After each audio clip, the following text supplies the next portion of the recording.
बाबू कहाँ? कौन दुनिया में? इधर? आय हो दादा, अरे इधर देखा बाबू, इधर। तो आज हम लोग पढ़ने वाले हैं क्या? महत्तम समावर्तक और लघुत्तम समावर्तक। महत्तम समावर्तक किसे कहते हैं, इसका बनाने का तरीका क्या क्या हो सकता है, और ये कैसे बनेगा, कैसे बनेगा, ठीक है ना। और क्या बात करने वाले हैं सर? हाँ, आप बात करने वाले हैं, रुको रुको लगा दो, और बात करने वाले हैं लघुत्तम समावर्तक। इसको कैसे, इसको मतलब इसको परिभाषित कैसे करेंगे, इसका बनाने का तरीका क्या क्या होगा, इस सब के बारे में हम लोग जानेंगे। और हम लोग पिछला कक्षा में क्या पढ़ चुके हैं? सार्व गुणनखंड और सार्व गुणज। देखो, जब तक हम लोग सार्व गुणनखंड के बारे में नहीं जानेंगे, जब तक हम लोग सार्व गुणज के बारे में नहीं जानेंगे, तब तक हमको लघुत्तम महत्तम समावर्तक और क्या लघुत्तम समावर्तक समझ में नहीं आएगा। तो हम लोग पिछला कक्षा में पढ़ चुके हैं सार्व गुणनखंड और सार्व गुणज, सार्व गुणज। तो हम लोग पिछला कक्षा पढ़ सके, और हम इस पे वीडियो भी बना चुके हैं, तो आप डिस्क्रिप्शन देखिएगा, आपको मिल जाएगा, तभी आपको समझ में बढ़िया से आएगा, ठीक है। तो शुरू करें। तो महत्तम समावर्तक और लघुत्तम समावर्तक। महत्तम मतलब क्या होता है? बड़ा। महत्तम मतलब क्या होता है? बड़ा, हाईएस्ट। लघुत्तम मतलब क्या होता है? छोटा, मतलब लोवेस्ट, है ना। मीनिंग समझो पहले। तो महत्तम मतलब क्या होता है? बड़ा, और लघुत्तम मतलब क्या होता है? छोटा। तो पहले हम समझेंगे कि महत्तम समावर्तक को इंग्लिश में क्या बोलते हैं, लघुत्तम समावर्तक को इंग्लिश में क्या बोलते हैं, ठीक है। तो महत्तम समावर्तक को इंग्लिश में क्या बोलते हैं, बोलो। चिल्लाना नहीं है। Highest common, right. अब जो है लघुत्तम समावर्तक। लघुत्तम मतलब क्या होता है? छोटा। तो मतलब क्या हो जाएगा? लोवेस्ट कॉमन, नहीं मल्टीपल, खाली मल्टीपल, ठीक है। अब समझेंगे कि महत्तम समावर्तक को हम लोग देख लिए कि महत्तम मतलब क्या होता है? बड़ा, तो हाईएस्ट कॉमन फैक्टर। लघुत्तम समावर्तक लोवेस्ट कॉमन फैक्टर। अब इसको शॉर्ट फॉर्म, सॉरी मल्टीपल, है ना। हाईएस्ट कॉमन फैक्टर को शॉर्ट फॉर्म में क्या बोलेंगे हम लोग, है ना, क्या बोलेंगे शॉर्ट फॉर्म में? क्या एच सी एफ। एच किसके लिए? हाईएस्ट के लिए। सी किसके लिए? कॉमन के लिए। एफ किसके लिए? एफ किसके लिए? फैक्टर के लिए। लोवेस्ट कॉमन मल्टीपल का शॉर्ट फॉर्म क्या हो जाएगा? L C M. एल किसके लिए? लोवेस्ट के लिए। सी किसके लिए? कॉमन के लिए। एम किसके लिए? मल्टीपल। क्या हिंदी में भी इसको शॉर्ट फॉर्म में बोल सकते हैं सर? हाँ जी, हिंदी में भी बोल सकते हैं। क्या बोलते हैं इसको? मासा। क्या बोलते हैं इसको? और लघुत्तम समावर्तक को मतलब शॉर्ट फॉर्म में क्या लिखेंगे? लासा, लासा। तो चलिए, महत्तम समावर्तक लघुत्तम समावर्तक क्या है क्या नहीं है, हम लोग बेसिक चीज समझ लिए, और हम लोग पढ़े भी है, मतलब हल्का फुल्का कहीं ना कहीं से हम लोग पढ़ा भी होगा, है ना। तो आज इसको पूरा एकदम डिटेल में बात करेंगे। इससे रिलेटेड जितना भी बात है, तमाम बात इसमें हम लोग करने वाले हैं। क्या है, कैसे बनेगा, कौन कौन तरीका है, सब एकदम एकदम बेसिक से एकदम बहुत बेसिक मतलब समझने वाली चीज है, ठीक है ना। तो हनी बिल्कुल शांत बैठना, और आप लोग भी देखिएगा, है ना, आपको बहुत बढ़िया समझ में आएगा। करेक्ट है, कोई दिक्कत है? महत्तम समावर्तक, महत्तम समावर्तक, देखो महत्तम समावर्तक किससे रिलेटेड होना चाहिए, मतलब अगर सार गुणनखंड, तो नहीं बताया ना कि पिछला कक्षा में हम सार गुणनखंड सार गुणज पढ़े हैं, तो सार गुणनखंड किसमें जाएगा सर, और सार गुणज किसमें जाएगा सर? तो सार गुणनखंड जो जाएगा बच्चा लोग, वो कहा जाएगा? महत्तम समावर्तक में। और सार गुणज कहा जाएगा? लघुत्तम समावर्तक में। सुन रहा बात? हाँ। तो सबसे बड़ा, सबसे सबसे बड़ा सार गुणनखंड एचसीएफ कहलाता है। क्या कहलाता है? एचसीएफ कहलाता है। क्या कहलाता है? एचसीएफ। लघुत्तम समावर्तक सबसे छोटा, लोएस्ट मतलब सबसे छोटा, सबसे बोलो बोलो। सबसे छोटा सार्व गुणज को हम लोग क्या बोलेंगे? एलसीएम। कैसे होगा सर, कैसे नहीं होगा, हम सब बताएंगे, अभी थोड़ा सा वेट करो, ठीक है। तो देखिए, महत्तम सावर्तक को इंग्लिश में क्या बोलेंगे? Highest common factor. महत्तम सावर्तक का शॉर्ट फॉर्म इंग्लिश में क्या बोलेंगे? एचसीएफ। और हिंदी में शॉर्ट फॉर्म में क्या बोलेंगे? मासा। लघुत्तम सावर्तक इंग्लिश में क्या बोलेंगे? Lowest common multiple. इसका शॉर्ट फॉर्म क्या हो जाएगा? एलसीएम। और लघुत्तम सावर्तक शॉर्ट फॉर्म क्या हो जाएगा? लासा। क्या हम लोग कितना समझ में आया? अब सीखेंगे कि इसका तरीका कितना है, क्या वो तरीका? तीन तरीका इसका भी, तीन तरीका इसका भी। तीन तरीका महत्तम सावर्तक का भी और तीन तरीका लघुत्तम सावर्तक। समझ में आया कि महत्तम सावर्तक किसको बोलेंगे? सबसे बड़ा सार्व गुणनखंड को। सबसे बड़ा सार्व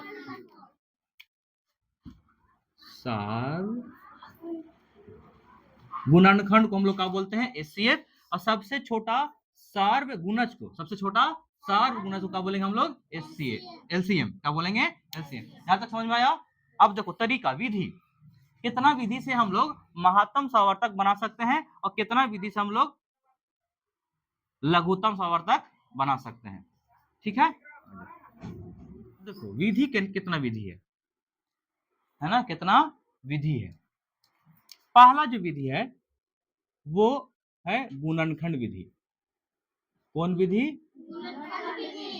गुणनखंड विधि। दूसरा जो है वो है अभाज्य गुणनखंड विधि। अभाज्य गुणनखंड विधि। तीसरा जो है वो है भाग विधि। कौन विधि? भाग विधि। अगर हम इंग्लिश में बात करेंगे तो गुणनखंड विधि को क्या बोलेंगे? Factor method. क्या बोलेंगे? Factor method. Factor method. और इसको बोलेंगे प्राइम फैक्टर मेथड, या तुम लोग बोल सकते हैं इसको प्राइम फैक्टराइजेशन मेथड या फैक्टराइजेशन मेथड ही बोल सकते हैं, ठीक है। हाँ, भाग विधि वो है डिवीजन मेथड। वो क्या है? Division method.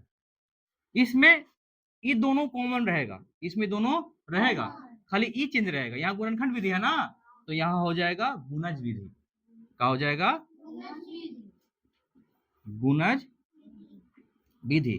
और गुणज को क्या बोलते हैं? Multiple method. और फिर वही हो जाएगा अभाज्य गुणनखंड। इंग्लिश तो इनकी पता ही चल गया। हाँ, प्राइम फैक्टर मेथड। और अगला क्या हो जाएगा? भाग विधि। और इंग्लिश तो इनकी पता ये है, वो क्या हो जाएगा बताओ? Division method. ये तमाम विधि से हम लोग क्या निकाल सकते हैं? एचसीएफ निकाल सकते हैं। और क्या निकाल सकते हैं? एलसीएम निकाल सकते हैं। इसमें कोई समस्या अभी तक है तो बताओ। अच्छा, फिर से पूछ रहे हैं कि महत्तम सावर्तक निकालने का तरीका कौन कौन है? तीन विधि है, तीन तरीका है। कौन कौन है? गुणनखंड विधि, अभाज्य गुणनखंड विधि और भाग विधि। सेम टू सेम एक में है, खाली चेंज क्या है बाबू? यहाँ तुम्हारा कुछ है गुणनखंड विधि, महत्तम सावर्तक में क्या है? गुणनखंड विधि। और लघुत्तम सावर्तक में क्या है?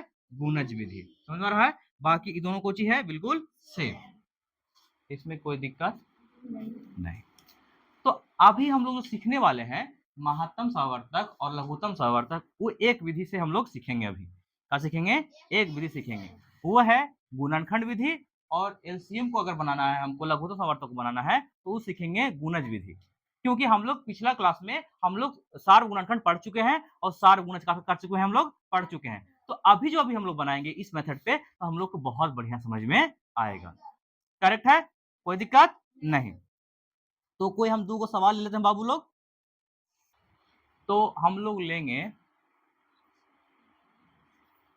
2 को संख्या लेंगे। कितना संख्या लेंगे? 2 को। तो 2 को संख्या में लेते हैं। हाँ, तो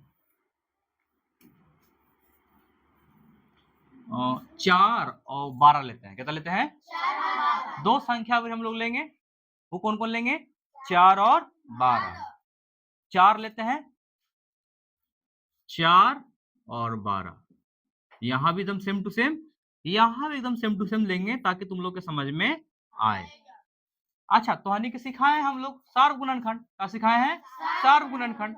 तो सार्व गुणनखंड जो होगा बच्चा लोग ध्यान रखना, जो सार्व गुणनखंड होगा आप भी देखिएगा। सार्व गुणनखंड क्या होता है कि किस किस से ये कटेगा, किस किस से ये कट जाएगा। मतलब कौन कौन पहाड़ा में ये 4 आता है, ये बताइए आप लोग। शुरू से 1 2 4 बस। यहाँ किससे किस में आएगा? 2 3 4 6 खुद 12 खुद। तो पहले बताओ कि इसका सार्व गुणनखंड कौन कौन होगा?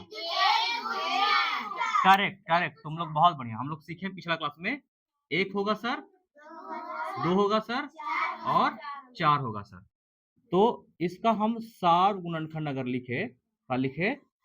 सार्व गुणनखंड वो कितना होगा? 1 2 4। अभी थोड़ा देर पहले हम सीखे कि महत्तम सावर्तक जो है, महत्तम सावर्तक जो है सबसे बड़ा सार्व गुणनखंड को चुनता है। सबसे बड़ा सार्व गुणनखंड ही, सबसे बड़ा सार्व गुणनखंड ही एचसीएफ कहलाता है। क्या कहलाता है? एचसीएफ। एचसीएफ को लिखे तो क्या? Highest common factor. तो इसमें जो सार्व गुणनखंड में सबसे बड़ा हाईएस्ट फैक्टर कौन है बताओ? सबसे बड़ा जो कॉमन फैक्टर जो है सबसे कौन है? 4। तो इसका जो आंसर हो जाएगा बच्चा, इसका जो आंसर हो जाएगा, एक आंसर हो जाएगा जो एचसीएफ हो जाएगा वो कितना हो जाएगा? 4 आंसर। कितना बढ़िया था, समझ में आया ना? इसमें कोई दिक्कत? बहुत इजी है, बहुत इजी है। बस खाली हम लोग को समझना है।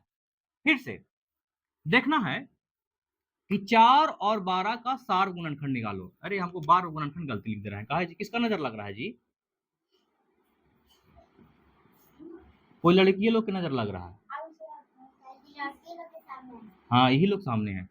सार्व गुणनखंड। तो देखो, तो पहले 4 और 12 का निकाले सार्व गुणनखंड। सार्व गुणनखंड कैसे? अगर तुम लोग नहीं देखा वीडियो, क्लास नहीं देखा पिछला वाला, तो हम बता देते हैं सार्व गुणनखंड। मतलब देखना है कि कौन कौन संख्या से 4 और 12 का हो रहा है, कट रहा है। 4 और 12 कट रहा है। तो एक मतलब एक के पहाड़ा बाबू कहा, कौन दुनिया में? इधर ना समझ में आवे थाई, समझ में ना आवे थाई, समझ में आ रहा है? तो इधर देखो, उधर कहाँ देख रहा है? आई हो दादा, अरे इधर देखा बाबू, इधर। हाँ, 4 और 12 का सार्व गुणनखंड लिखेंगे कि 4 किससे किससे कट जाएगा, कौन कौन संख्या 4 कट जाएगा। तो 1 से कटेगा, यस सर। 2 से कटेगा, यस सर। 4 से खुद से कट जाएगा। 12 किससे कटेगा? 1 से कटेगा, 2 से कटेगा, 3 से कटेगा और 4 से कटेगा, 6 से कटेगा और 12 से भी कटेगा। अब देखो कि सार्व गुणनखंड जो दोनों में विद्यमान है, ऐसा संख्या जो दोनों में है, तो एक यहाँ भी है, एक यहाँ भी है, तो सार्व गुणनखंड। सार्व कहने का मतलब कोई ऐसा गुणनखंड जो सब जगह हो, जो सब संख्या में हो, 4 में भी हो और 12 में भी हो। तो एक यहाँ भी है सर, एक यहाँ भी है, तो एक लिख दिए। अच्छा, 2 यहाँ भी है, 2 यहाँ भी है, तो 2 भी सार्व गुणनखंड हो गया। 4 यहाँ भी है, 4 यहाँ भी, तो 4 हो गया। क्या 3 ऊपर में है? इसलिए 3 इसमें हम नहीं लिए हैं। क्या 6 ऊपर में है? इसलिए 6 यहाँ पे नहीं लिखे हैं। क्या 12 ऊपर में है? तो 12 हम नहीं लिखे हैं। तो कौन कौन संख्या दोनों संख्या में विद्यमान है? 1 2 और 4। मतलब 1 2 जो 4 है वो 4 को भी काट देगा और 12 को भी काट जाएगा। क्या बात है, बड़ा रेखा क्यों बोल रहा है? ज्यादा समझ में आ रहा है का? अब पूरा तुम रेखा के बोला 12 को भी। चलो ध्यान दो। अब देखो सार्व गुणनखंड बाबू रे, सार्व गुणनखंड में देखना है कि कौन संख्या सबसे बड़ा है। 4।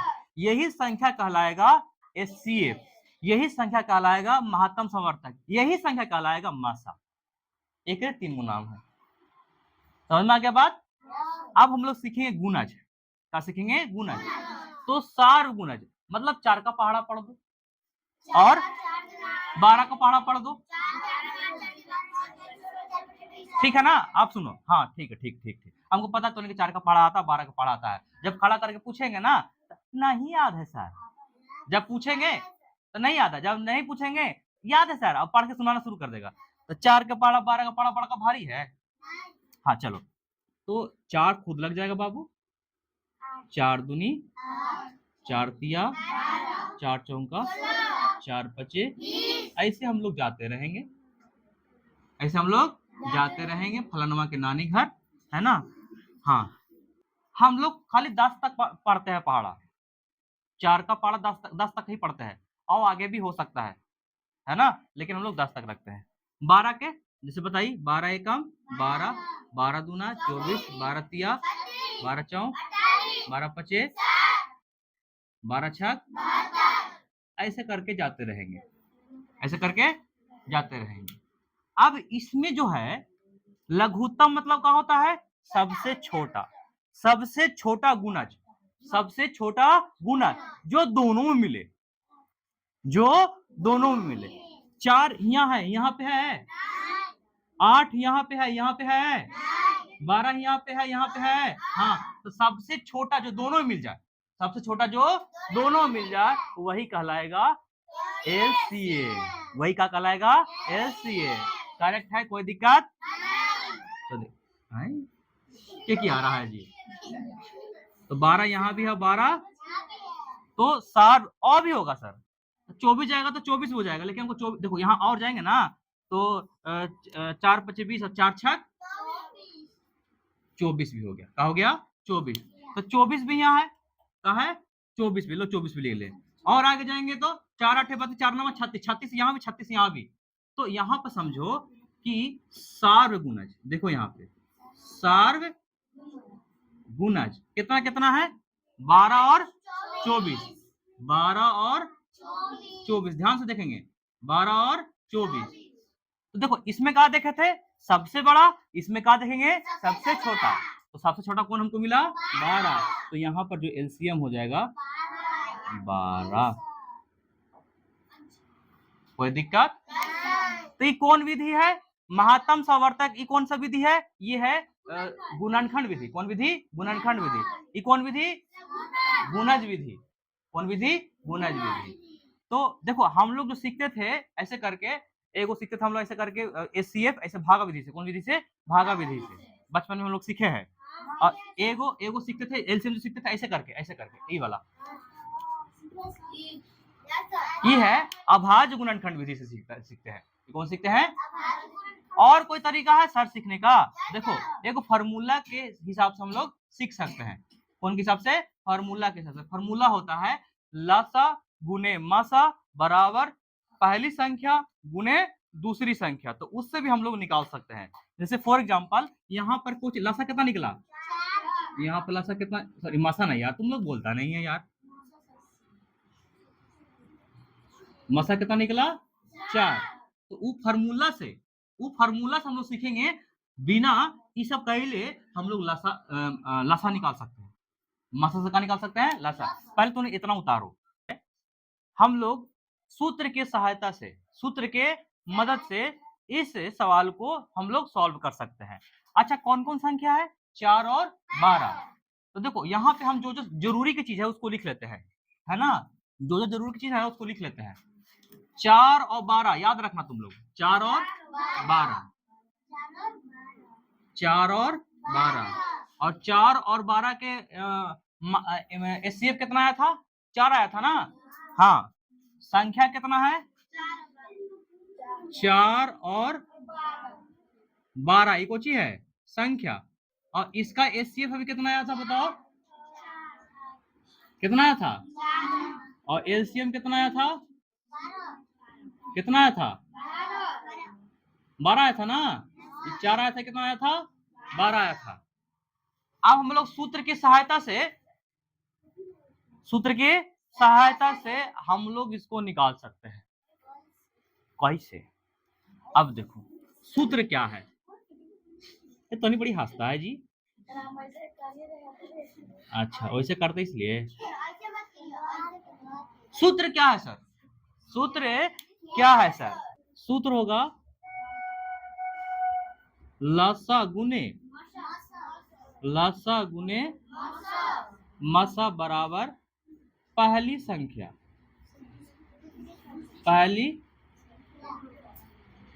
गुने दूसरी पहली संख्या गुने दूसरी संख्या। अब बताओ कि हमको हम लोग निकाले लसा भी निकाल, एचसीएफ भी निकाले हैं, क्या निकाले हैं? एलसीएम भी निकालनी है। तो अब सुनो, हम लोग जब हमारा पास देखो दोनों में से कोई चीज, जैसे कि मान के चलो कि सर हमको एचसीएफ निकालना है, सर हमको क्या निकालना है? एचसीएफ निकालना सर, एलसीएम देले है सर, एचसीएफ निकालना सर, एलसीएम हमको देले है। हमको पहले से पता कि एचसीएफ कितना आया है, हम लोग चेक कर रहे हैं कि हमको ये सूत्र सही है कि नहीं है, ये सूत्र सही है कि नहीं है। देखो तो देखते हैं, लासा दिया हुआ है, लासा मतलब कोची कितना है? 12। मासा तो हमको निकालना है, मासा हमको निकालना है, तो यहाँ मासा लिख देते हैं। मासा पहली संख्या मान लो 4, कितना मान लो? दूसरी संख्या कितना मान लो? 12। ये कोच में गुना में ना है, तो इधर जाएगा तो कोची में हो जाएगा, इधर जाएगा तो भागा में हो जाएगा। तो मासा कितना आ गया बताओ? आ गया ना 4। आए किसको समझ में नहीं आया? देखो कोई बात नहीं, फिर से देखते हैं। देखो हम लोग इस सूत्र के सहायता से, ये बहुत इंपॉर्टेंट सूत्र है ना, इस सूत्र के सहायता से हम लोग निकाल सकते हैं एचसीएफ और एलसीएम को, एचसीएफ और एलसीएम को। पहली संख्या दूसरी संख्या दिले रहेगा तब, या तो फिर लासा और मासा दिले रहेगा और एक वही दिले रहेगा, तो ये वाला हम लोग निकाल सकते हैं। ठीक है, तो कैसे निकालेंगे सर? हमको क्या निकालना है? मासा निकालना है। क्या निकालना है? मासा। तो मासा इधर पर लिख देते हैं, मासा लिख देते हैं बाबू। पहली संख्या कितना है? 4, तो 4 लिख देते हैं, और दूसरी संख्या कितना है? 12, तो 12 लिखता है। देखो यहाँ गुना में है ना, तो 12 को उठा के इधर भेजेंगे, चल जाएगा भागा में, और चल जाएगा भागा में, तो यहाँ से हमको मासा निकल जाएगा, निकल जाएगा मासा। तो 4 गुने 12 बटा कितना हो जाएगा? 12। तो ई 12 से ई 12 का हो जाएगा, कट जाएगा, तो बचेगा कितना? 4। अब थोड़ा पहले हम लोग निकाले थे 4, निकाले थे कि नहीं निकाले थे? हाँ निकाले थे सर। मान के चलो कि एचसीएफ यहाँ पर दिले बाबू 4, अब हमको एलसीएम निकालने के लिए बोल रहा है। क्या निकालने के लिए बोलेगा? एलसीएम। तो देखो मतलब सीख रहे हैं कि फॉर्मूला कैसे निकलता है, कैसे निकाल सकते हैं, सवाल देंगे सर। तो मान के चलो कि यहाँ पे एचसीएफ कितना दे दिया? 4, नहीं मसा कितना दे दिया? 4। हमको निकालना है कोची? लासा, और लासा हमको कितना निकाला है? पहले से 12 निकाला ना, चेक करते हैं कि 12 आता है कि नहीं आता है। मासा क्या बना रहेगा यार? 4 मासा नहीं, यहाँ दे देंगे 4। अब जिक्र जहां जगह रहेगा वहीं देंगे, यहाँ तो लासा क्या है, तो लासा निकालना है हमको, है ना। पहली संख्या कितना है? दूसरी संख्या कितना है? फिर कोची में ही गुना में है, का में है? गुना में, तो इधर जाएगा तो कितना बच गया? कौन? 4 सवालवे में दिल रहेगा, तो दोनों में से कोई दिले रहेगा। हाँ सवालवे में दिले रहेगा। 4 काटे, ये तो 4 ये वाला है ना, यहाँ से यहाँ के वाला गया है, ये गुना से भागा में गया है। ठीक है, तो बताओ कैसा लगा? तो जो तोहने के बताए थे वो तोहने के समझ में आ गया, है ना। तो आपको भी वीडियो कैसा लगा? अगर वीडियो अच्छा लगा तो क्या करना बच्चा लोग? हाँ लाइक, सब्सक्राइब और कमेंट कर दीजिएगा, ताकि इस तरह के वीडियो आप तक पहले पहुंचे, है ना। और आप लोग अभी परिवार हमने के छोटा है, विद्या कुल विजन का परिवार का है, छोटा है, तो बढ़ाने का काम कौन करेगा? आप लोग कीजिएगा, ठीक है। और तुम लोग भी घर जाके, है ना, मान के चलो कि जो चीज थोड़ा इसमें समझ में नहीं आया होगा, तो तूने तो सब कुछ पूछ लिया, फिर भी अगर नहीं समझ में आया होगा तो घर पे जाके एक बार देख लेना, और इसका प्रॉपर का बना लेना, नोट्स बना लेना, ताकि फिर कभी अगर एचसीएफ एलसीएम तो कोई दिक्कत होगा तो राहुल सर के जो मैथ बतावल है उसमें जाके देखना, तो सब समझ में आ जाएगा, ठीक है। अच्छा एक सवाल हम आप लोग को देते हैं, आप लोग को क्या बनाना है? घर से बना के लेके आना है, और इस पे जाके वीडियो को देख के और उसमें जो तू बनाया है ना अपना आंसर लिख देना कमेंट में। क्या लिख देना? आंसर लिख देना कमेंट में। सवाल दे दें? देखिए 4 और 14 का, 4 और सवाल आप लोग को हम दे रहे हैं, आप जो है इसका आंसर कमेंट में लिख दीजिएगा सही सही बना के। 4 और 14 का तुमको निकालना है HCF और का निकालना है LCM निकालना है, ठीक है। और तुम लोग क्या करना, इसका आंसर निकाल के कमेंट में लिख देना कि इसका इतना आंसर होगा। कैसे लिखना है? ऐसे लिखना है, कमेंट में टाइप करना HCF बराबर इतना संख्या आया, फिर कॉमा देके LCM बराबर इतना आंसर आया, और ऐसे करके ऐसे टिप देना, 2 से चला आएगा हमारे पास, ठीक है। तो ठीक है, जय हिंद, बाय बाय, पढ़ते रहिए, खुश रहिए।